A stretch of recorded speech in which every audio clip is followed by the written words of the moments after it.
so we'll talk about some of those variations here, Eric. If Yeah, I think that's probably the bad transition, but the best transition we can do here is simply talking about, you know, the fixed indexed annuity. And Dick, if I might start here, the fixed indexed annuity is that keyword there being index. And you hear equity indexed, you hear indexing, you hear, you know, it comes with all sorts of kind of acronyms that play out. But basically what you have is, and I hate to use the term variable because that's when things get, you have an index which has a varying rate of return at times. And that's where people get confused, that they think they have a variable annuity. Many times they actually have an indexed annuity.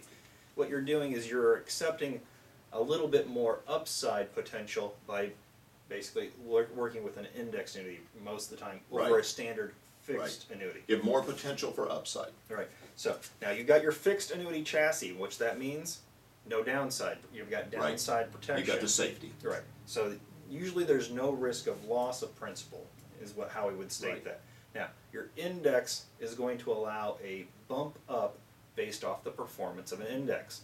Typically the S&P 500 or the NASDAQ or something of that variety.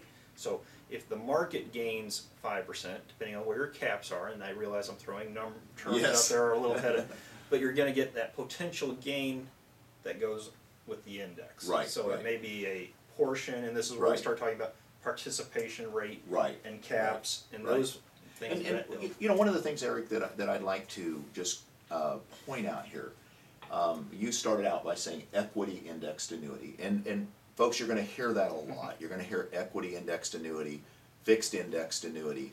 Let me make this really crystal clear.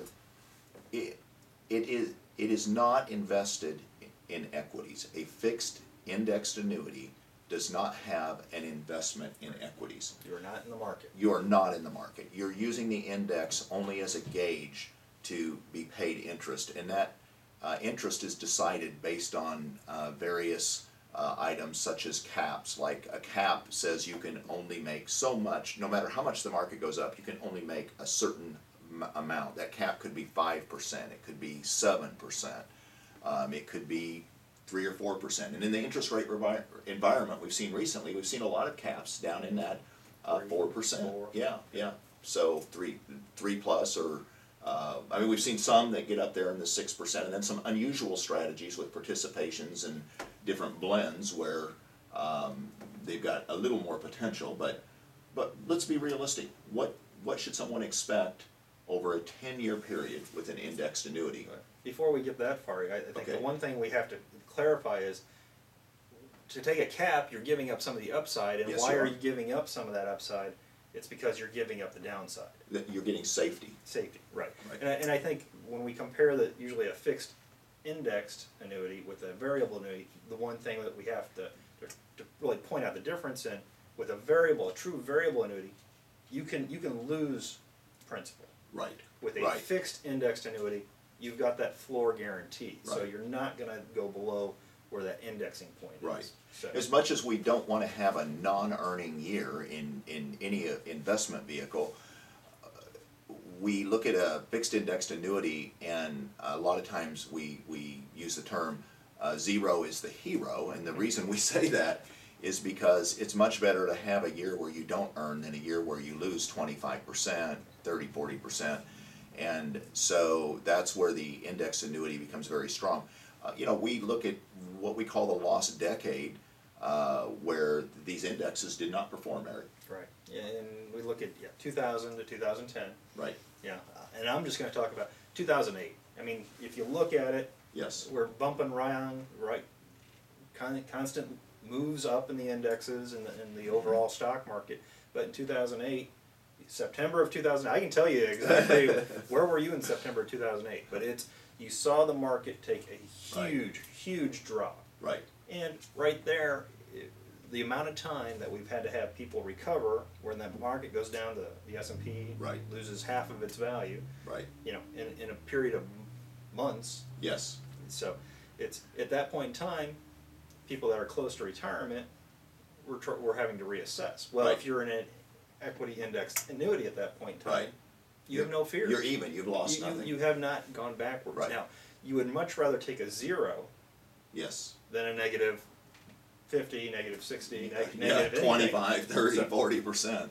So, So yeah, that is the advantage to the indexed annuity. That if you look at several studies, one study I'd like to just mention that you can Google or we can send it to you is the Wharton Study, and the Wharton Study took several popular indexed annuities and kind of compared it to the indexes and how it would have fared compared to the indexes. And then the nice thing about an index is an indexed annuity or a fixed index annuity is that it will reset every year.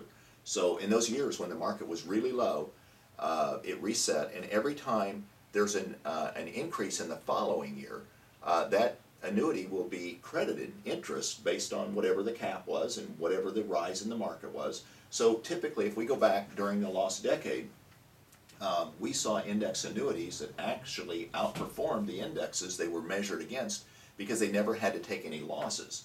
Now, an indexed annuity was never actually designed with that in mind to beat the stock market. So in a good stock market, the index annuity will fall short of those gains. However, in a very volatile time, up and down or flat, many times a fixed annuity can actually outperform the index that it's being calibrated to. So that's where you really, once you understand how an indexed annuity works, it can be very safe, and it can actually give a pretty good return. Even sometimes it can exceed the market.